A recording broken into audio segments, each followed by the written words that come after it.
what is up, my fellow tattoo artists? Got a question for you. Maybe a partial answer if you had a question also.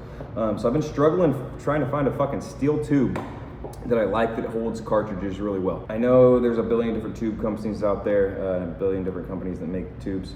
And I've only tried a handful of them. I was struggling so much I decided to order about 10 different brands and kind of see which one I like best.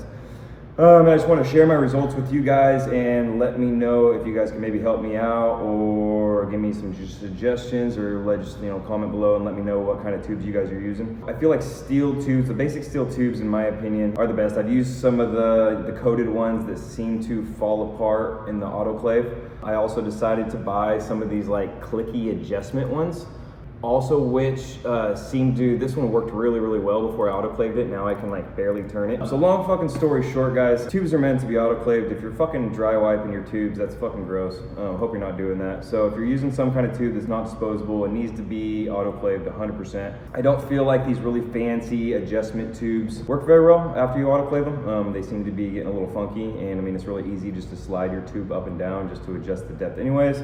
So long story short, I'm a big fan of a very classic basic steel tube, not coated, not nothing, no moving parts, something that's going to work really well and is autoclavable. So for a really long time I was using this brand from Kingpin. It's this one with this little crown on it, basic steel tube. The needle fucking kept flying out, and I use Cheyennes, and I've tried a couple other ones, but basically you're tattooing somebody, and you guys have probably done it, and this shit just fucking comes like flying out of your hand towards their face.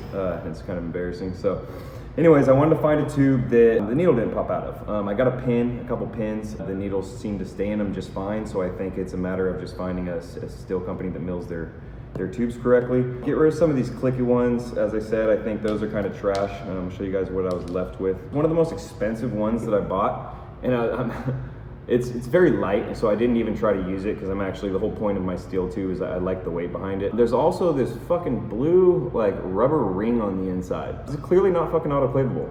So I even wrote them and asked them if it was, and they didn't get back to me. I could have not been lazy and just read, and maybe it says it is or not.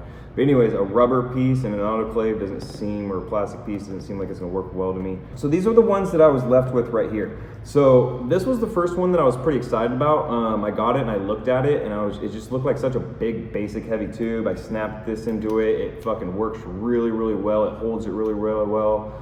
Clicks right out of there. So I ordered about 5 of them, and I should have been a little slower. So something I never even realized, you look on the inside of a normal cartridge tube, and you guys all kind of know this.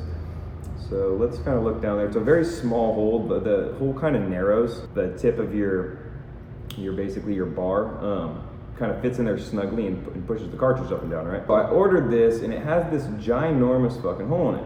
And what that's for is it comes with this little rubber one. So in a lot of machines this would work really well also. It fits in there really snug, pops down there, and can push the cartridge up and down. But unfortunately, a lot of these machines don't really use bars anymore, so I'm using an Axis rotary where this is kind of built in, and there's no place for me to actually connect this in there. I can maybe cut this bar and kind of like try to Allen wrench it in there, but I just didn't feel like doing anything. This tube ended up being kind of worthless to me, and I actually ordered another one that did the same fucking thing.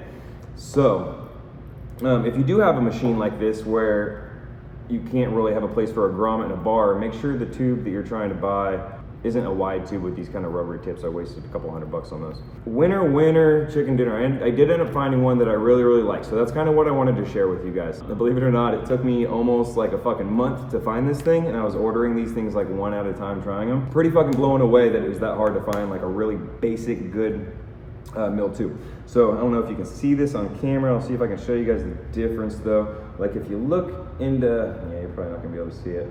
But the mill work on this one that I got from Kingpin, I mean, you can definitely see the defects in there. The shape work, it's kind of got this oval look. So this is the one that I found that I liked, and kind of look at the difference.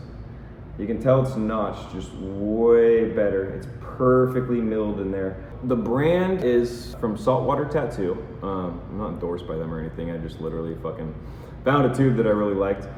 These things click in there absolutely perfect. It has all the weight of the steel tube, and it's actually, it just looks a lot nicer than the other ones.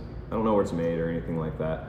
So anyways, had a hell of a time. Saltwater Tattoo Company, if you guys are looking for just like a really basic fucking steel tube that is built nice, They did a really good job. I'm sure there's a bunch of other companies out there, so if you guys know of another company that you're using one of their just basic steel tubes and you think it works really well, please comment below. And I know there's also a lot of the lighter weight tubes made of whatever, fucking aluminum and stuff like that. I'm not a fan, so I didn't try them at all, but if you guys are using an aluminum tube or something that's lighter and autoclavable, as in you've actually ran it through an autoclave and you know it doesn't fucking fall apart, please comment the name of that below too. The industry would fucking love to know what you guys are using out there.